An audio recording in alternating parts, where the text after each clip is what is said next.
हमारी ही करनी हमें ही दिखाता है, समय का चक्र जब घूम घूम कर वापस आता है। Time is life, waste your time, waste your life, master your time, master your life. आपने ठीक पढ़ा है थंबनेल पे, लल्लू लाल से बिलियन डॉलर बिजनेस कैसे बनता है, 7 स्टेप्स। मैं आज आपको देने वाला हूं अपना प्रीमियम कंटेंट। नमस्कार, मैं Vivek Bindra, founder and CEO बड़ा बिजनेस.com। बिजीनेस है बिजनेस का दुश्मन, जानिए कैसे। बिजीनेस मतलब हर आदमी हर समय बिजी रहता है, और बिजनेस जिसमें वो पैसा कमाता है, ये दोनों आपस में साथ नहीं चलते हैं। 60 स्टेप क्या होने वाले? Repeatable business model, RGB dashboard, CGP safety talent, productivity tracker, main thing versus multiple thing, restructuring the business model, CEO's office in the absence of CEO। ये 7 स्टेप मैं नॉर्मली नहीं देता हूं, फ्री में आज मैं अपने फ्री YouTube चैनल पे देने जा रहा हूं। ये प्रीमियम कंटेंट है। पहला है PPT for repeatable business model, ऐसा बिजनेस मॉडल जिसको रिपीट किया जा सके, वो मॉडल बना दे। PPT क्या होता है? पावर पॉइंट प्रेजेंटेशन नहीं है ये। PPT का मतलब है people process technology, PPT। People यानी कि पीपल आपके पास ऐसे होने चाहिए, मैन पावर आपके पास ऐसी होनी चाहिए जो प्रोसेस पे काम करे, टेक्नोलॉजी पे काम करे। प्रोसेस ओरिएंटेड लोग हाई क्लास कैसे हायर करें। दूसरा P प्रोसेस है। हर काम को प्रोसेस में कैसे डाल दें कि आपको वहां ना बैठना पड़े, आपको गल्ले पे ना बैठना पड़े, आपको लल्लू लाल ना बनना पड़े। वो प्रोसेस होनी चाहिए एक्यूरेट, कंसिस्टेंट और एफिशिएंट। ACE।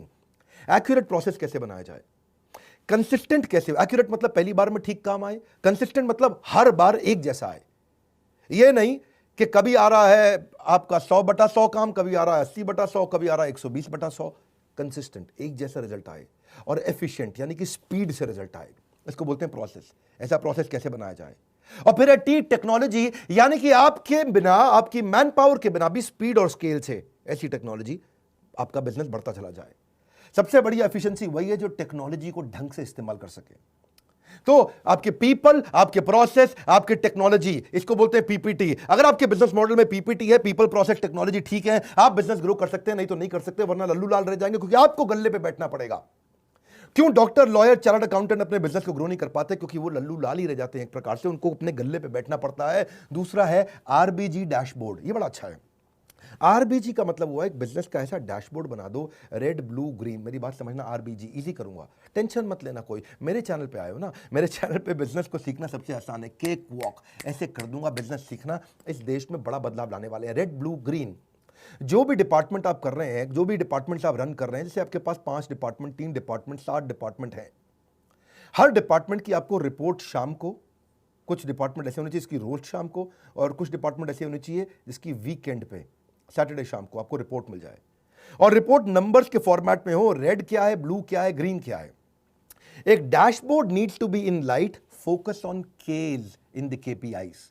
मतलब क्या हुआ इसका? गोल्डन स्टेटमेंट है। KPI मतलब की परफॉर्मेंस इंडिकेटर है। एक आदमी को, एक डिपार्टमेंट को, उसका रोल क्या है, उसके गोल क्या है। मेरी बात समझना, आपकी कंपनी में हर आदमी को पता होना चाहिए उसका रोल क्या है, टॉप 3 गोल क्या है। डांस देखो मेरा, कमान कमान कमान। उसका रोल क्या है, टॉप 3 गोल्स क्या है, यानी कि उसका की परफॉर्मेंस इंडिकेटर क्या है, वो करेगा क्या, और जो वो कर रहा है उसकी रिपोर्ट्स जनरेट होनी शुरू हो जाएं। और कैसे हो, रेड हो या ब्लू हो या ग्रीन हो, उस पर कलर भी डाल दो, ताकि आपको रेड पे अलग से ध्यान जाए, ब्लू पे अलग से जाए, ग्रीन पे अलग से जाए। रेड का मतलब बिल्कुल बिलो परफॉर्मेंस, वेरी क्रिटिकल, ओहो ICU में चल रहा डिपार्टमेंट ये, इंटेंसिव क्रिटिकल एकदम। ब्लू का मतलब है पार्शियली कंट्रोल्ड, ये डिपार्टमेंट ठीक चल रहा है, इससे आप चाहते हो कि 100 का काम करे, ये 90-100 पे चल रहा है। और ग्रीन का मतलब है, G मतलब फुल्ली कंट्रोल्ड, 100 मांगते हो 120 देता है, 100 मांगते हो 110 देता है, 100 मांगते हो 150 या 200 भी दे देता है। ये हो गया रेड ब्लू ग्रीन, यानी कि हर रोज शाम को रिपोर्ट्स निकल करके आ जाए। अगर आपका डिजिटल मार्केटिंग डिपार्टमेंट है तो वो कितनी लीड जनरेट कर रहा है, 100 करनी थी 120 कर रहा है, मतलब ग्रीन है। 100 करनी थी 190 कर रहा है, मतलब ब्लू है। 100 करनी थी 50 कर रहा है, मतलब रेड है। तो साथ में नंबर के साथ में कलर डाल दो, इससे आपको रोज शाम को पता लग जाएगा कि हालत कैसी चल रही है। क्रिटिकल फैक्टर्स को आप कंट्रोल कर सकते हो। जो भी रेड में है उसमें आपको तुरंत मीटिंग करनी चाहिए, जो ब्लू में है उसमें हर तीसरे दिन मीटिंग करिए, और जो ग्रीन में है उसमें हर हफ्ते मीटिंग करिए, ताकि ग्रीन मेंटेन रहे, ब्लू इंप्रूव करे, रेड को पूरा ट्रांसफॉर्म करें। तभी आप इसमें नई ग्रोथ ला सकते हो। देखो डी मार्ट जैसी कंपनियां हैं, उसका मार्केट कैप इस समय 1,14,000 करोड़ का हो चुका है। 119 स्टोर खोल दिए राधा कृष्ण दमानी ने पिछले 16 साल के अंदर। कैसे किए हैं? जो उनकी राशन की दुकान है उसमें राधा कृष्ण दमानी खुद तो नहीं बैठते ना, प्रोसेस और टेक्नोलॉजी काम करता है, इसको बोलते हैं पीपीटी और रिपीटेबल बिजनेस मॉडल उन्होंने बिल्ड कर दिया आरबीजी के साथ। रेड ब्लू ग्रीन उनका स्टोर मैनेजर, उनका प्रोसेस, उनका टेक्नोलॉजी। कभी भी लाला जी को खुद नहीं बैठना पड़ता, अपने आप बिजनेस के डैशबोर्ड बन के आ जाते हैं, वो देख लेते हैं, उससे क्लियर फोकस उनका हो जाता है विदाउट बीइंग फिजिकली प्रेजेंट। मतलब क्या हुआ? टू गोल्डन स्टेटमेंट है, to win the market place you must first unlock your time from the work place. आपको नहीं बैठना चाहिए, आपके बैठे बिना कैसे होगा? ये हमारी स्पेशलिटी है। जो लोग बिजनेस ग्रो करना चाहते हैं ना, हमारे से अच्छा प्रोग्राम तो अभी तक किसी ने दिया नहीं है। हम कैटेगरी क्रिएटर हैं, पहली बार इस कैटेगरी को क्रिएट किया। स्कूल के बच्चों के लिए बहुत ट्रेनिंग आ गई थी, कॉलेज के बच्चों के लिए आ गई थी, एंट्रेंस एग्जाम्स के लिए आ गई थी, बड़े कॉर्पोरेट्स के लिए आ गई थी, छोटे बिजनेसमैन के लिए केवल बड़ा business.com आज तक है। तीसरा पॉइंट, सीजीपी सेफ्टी ट्रिनिटी, ये बड़ा इंपॉर्टेंट है। ये सब मैंने कभी बताया नहीं है यूट्यूब पर, लेकिन आप बता रहा हूं, मजा आएगा। कैश, ग्रोथ और प्रॉफिट, ये ट्रायंगल होता है। कैश, ग्रोथ और प्रॉफिट, इनका आपस में रिलेशन है ना? है कि नहीं है? कोई रिलेशन नहीं है इनका आपस में। मेरी बात समझना, यही कमाल की चीज है।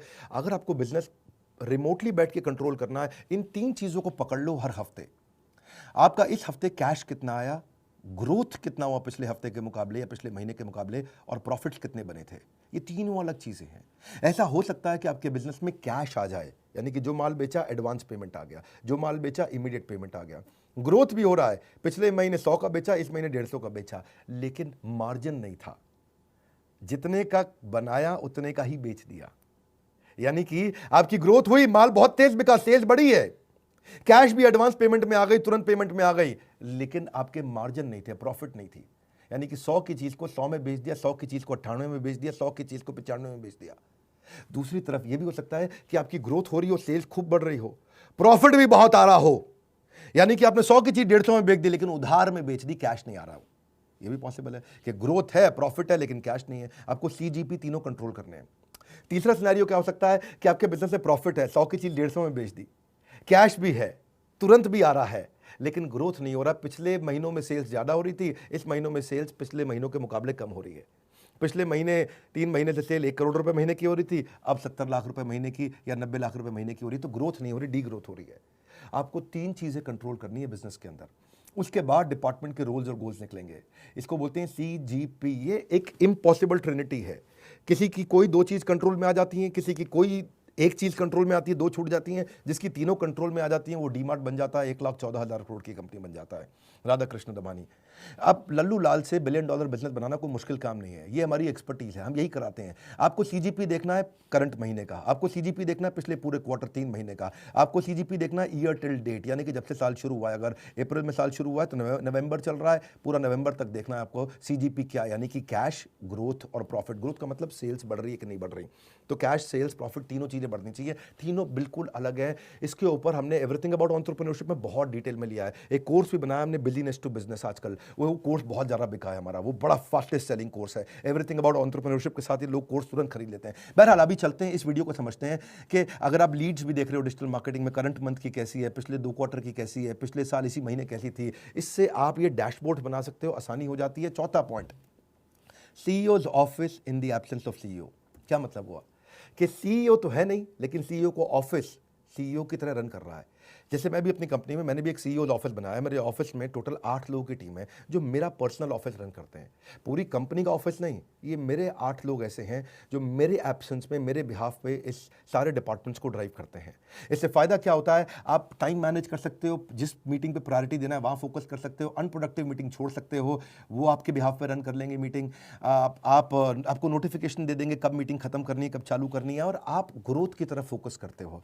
और अगर सीईओ ऑफिस नहीं रहता तो सारे काम आपको खुद करने पड़ते हैं। अगर आपका ऑफिस आपके बिहाफ पे लोग ड्राइव नहीं कर रहे हैं, नहीं तो आपका डिक्लाइन रहेगा प्रॉफिट के अंदर, हमेशा प्रोडक्टिविटी नहीं बढ़ेगा, कभी आपका स्टॉक चोरी हो रहा है, कभी एम्प्लॉयज कुछ कर रहे हैं। देखो वो लोग जीवन में कुछ कर नहीं पाते जो कुछ करने से पहले ही डर जाते हैं। आपको क्या करना है, ग्रोथ ओरिएंटेड टास्क पे ध्यान देना है, और CEO office operations oriented task संभाल लेगा। अगर आप ग्रोथ ओरिएंटेड टास्क नहीं देखोगे तो आप इनोवेशन नहीं कर पाओगे, नया बिजनेस अपॉर्चुनिटी नहीं क्रिएट करोगे, नया बिजनेस स्ट्रैटेजी नहीं होगा, नया बिजनेस ग्रोथ नहीं होगा, तो $1 बिलियन हो ही नहीं सकता। स्टेप बाय स्टेप में इस स्टेप को समझिए, आपको पीए, ईए और चीफ ऑफ स्टाफ, ये 3 अलग-अलग स्टेजेस होती हैं। अगर आपका बिज़नेस छोटा है तो पीए हायर करो।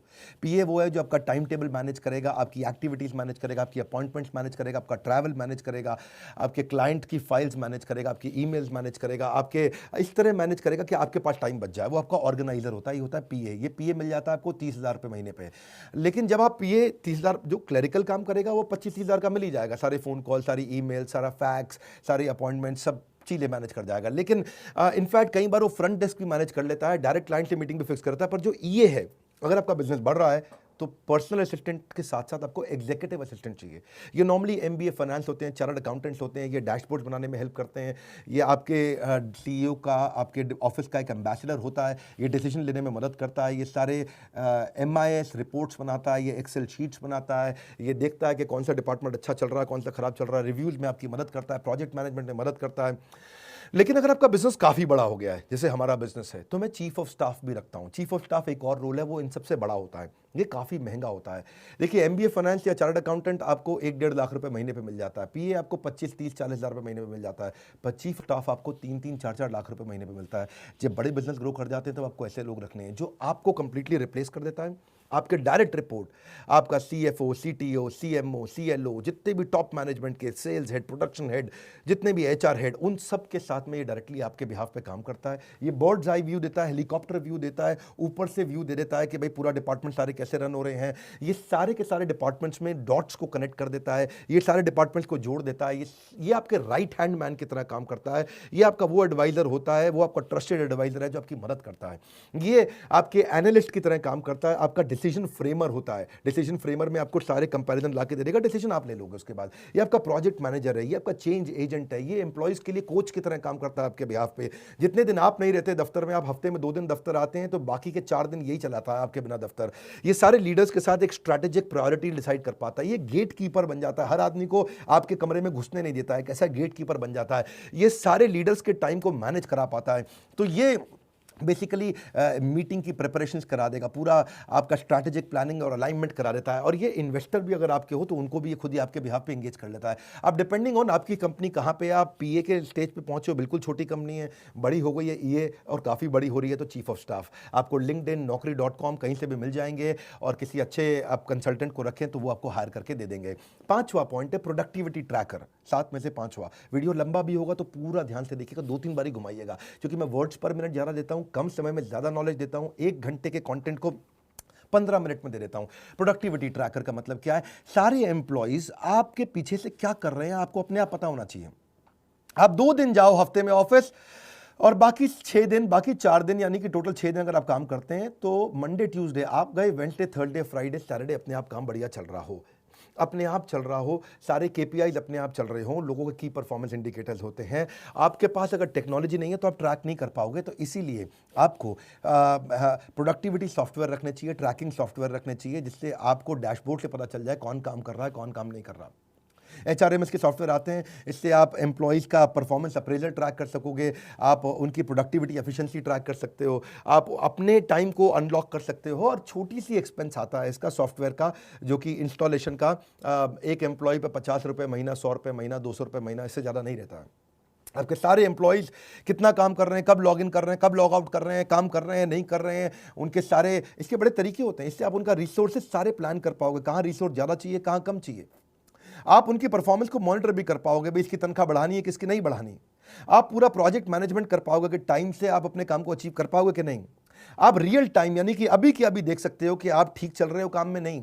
आप पूरा मॉनिटर कर सकते हो कि कोई वायलेशन तो नहीं कर रहा, कोई कंप्लायंस तो नहीं छोड़ रहा है, कोई चीटिंग तो नहीं कर रहा है, कोई माल चोरी तो नहीं कर रहा है, कुछ गायब तो नहीं कर रहा है। तो ये सब इसके बड़े प्रोडक्टिविटी ट्रैकर ऐप आते हैं। देखो, कई ऐप होते हैं, सिंपल टाइम शीट ऐप होते हैं, फ्री में भी मिलते हैं। कहीं टू डू ऐप होते हैं, आपने लिस्ट बना दिया, 15 काम करने हैं, 15 में से कितने हुए, 15 में से 10 हो गए, 5 छूट गए। आप केपीआई ट्रैकर ऐप भी होती हैं कि उसका भाई ये गोल था, ये गोल अचीव किया कि नहीं किया। तो इनसे आप उनके घंटे, उनके बिलेबल आवर्स, उनकी किसी पर्टिकुलर एक्टिविटी पर कितना समय लगाया, उनके प्रोजेक्ट मैनेजमेंट कैसे चल रहे हैं, टाइम मैनेजमेंट कैसा चल रहा है, ऑप्टिमाइजेशन है कि नहीं है, आप रिपीटेटिव प्रोसेस को ऑटोमेट कर पा रहे हो कि नहीं कर पा रहे हो, वर्क फ्लो ठीक चल रहा है कि नहीं चल रहा। देखिए कई ऐप्स हैं, टाइम कैंप एक ऐप मिलती है, टॉगल है, फेलो है, ट्रेलो है, फोकस मी है, लोहो है, रेस्क्यू टाइम है, सेल्स फोर्स है, कई प्रकार के, आप इनको चेक करिए और इनसे आपकी एब्सेंस में भी सारे बिजनेस चलेंगे ताकि आप बड़े एरियाज पे काम करें, जिसके ऊपर मेरा छठा पॉइंट है, और बाकी लोग ऑपरेशन संभालें। छठा पॉइंट क्या है? Main thing versus multiple thing. एक लक्ष्य आपका कि लक्ष्य से निगाह ना हटे, एक लक्ष्य आपका कि लक्ष्य से निगाह ना हटे, बढ़ते रहे आगे, चाहे मुश्किलें हजार आ डटे, कितनी भी मुश्किलें आए, लेकिन आपका फोकस मल्टीपल चीज़ों पर नहीं होना चाहिए, मेन चीज़ पे होना चाहिए। सबसे बड़ी ग्रोथ देता है जो।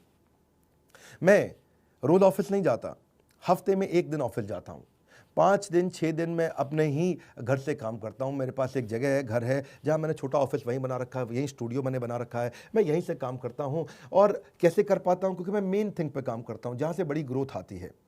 मेन थिंग का मतलब है activity, focused action, finished. Multiple thing का मतलब है कभी एक्टिविटी लिया, कभी ब्रेक लिया, नया ओरिएंटेशन, रीओरिएंटेशन, एक्टिविटी, ब्रेक, नया ओरिएंटेशन, रीओरिएंटेशन। दिमाग में 50 चीज़ें चलती है, मैं 50 काम नहीं, उस काम पे काम करता हूँ जिससे 50 के बराबर रिजल्ट एक बार में मिलता हो। क्या कहते हैं वो, 100 सुनार की एक लोहार की, ठीक पकड़ा। तो मेरा थिंग्स टू डू भी जो है ना, वो भी डिवाइड कर रखा है। जो बड़े गोल हैं वो फर्स्ट हाफ में करता हूँ, और जो छोटी छोटी चीज़ें हैं वो सेकंड हाफ में उनके लिए टाइम बचा लेता हूँ। इसको बिजनेस से बिजनेस पे लाने का तरीका है। मेन थिंग से आप क्या करते हो? इंप्रूवमेंट लाते हो। मल्टीपल थिंग से आप मेंटेनेंस करते हो। बड़े कामों पर फोकस आप कैसे करो, ये उसी पे बात हो रही है। तभी लल्लू लाल $1 बिलियन पहुंच सकता है। आप 8 AM पे लिख लीजिए, सुबह सुबह आपका कमिटमेंट क्या है, 8 PM पे लिख लीजिए आपका अचीवमेंट क्या है, आपके मेन गोल हुए कि नहीं हुए। 5 मिनट लगते हैं, ज़्यादा समय नहीं लगता, आप आसानी से कर सकते हो। और इंप्रूवमेंट साइकिल चेक कर लो भाई, क्या हुआ था, व्हाट वेंट वेल आज दिन भर, व्हाट वेंट रॉन्ग आज दिन भर, व्हाट कुड बी इंप्रूव्ड, कल क्या करूंगा, आज क्या अच्छा हुआ, क्या खराब हुआ, कल क्या अच्छा होने वाला है। रात को रिव्यू कर लो, आपका दिन अच्छा हो जाएगा, अगले दिन और प्रोडक्टिव हो जाएगा। 7वां पॉइंट, अपने पूरे बिजनेस मॉडल को रिस्ट्रक्चर करो। हमने भी ऐसे ही किया है।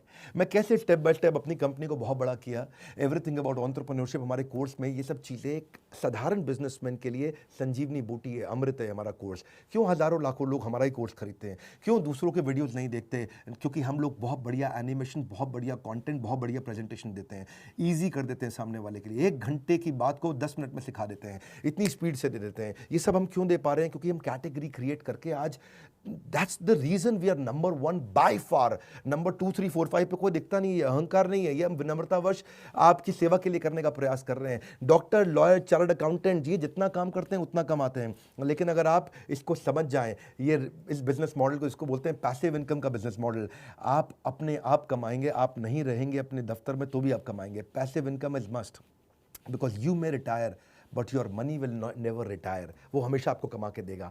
जो पैसिव इनकम, उसमें आपकी royalties, interest income, rental income, subscription income, business ownership income, ये सब आता है। लेकिन जो कमजोर बिजनेस है वो सेल्फ एम्प्लॉयड है, जितना देर गल्ले पे बैठेंगे उतना ही कमाएंगे, या फिर बेचेंगे तब कमीशन कमाएंगे, या फिर केवल नौकरी करते रह जाएंगे। फाइनेंशियल फ्रीडम लाने के लिए आपको पैसिव इनकम जनरेट करना है, और उसके लिए आपको केवल 6 प्रश्नों का उत्तर देना है। जो बिजनेस आप कर रहे हो उसके बिजनेस मॉडल में क्या आपको इमीडिएटली कैश मिलेगा कि नहीं मिलेगा?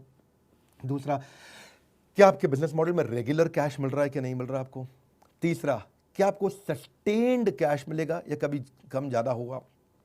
चौथा, क्या कैश फ्लो बढ़ता बढ़ता बढ़ता मिलेगा या आगे चल के घटना लगेगा? और पांचवा, क्या आपका पर्सनल टाइम लगेगा कि नहीं लगेगा इसमें? क्या पर्सनल टाइम के बिना कर सकते हैं? चलो मैं 6 नहीं, पहले ये 5 ही प्रश्न दे रहा हूं आपको। ये 5 प्रश्नों को समझ लीजिए। क्या तुरंत कैश आ रहा है? क्या रेगुलर कैश आ रहा है?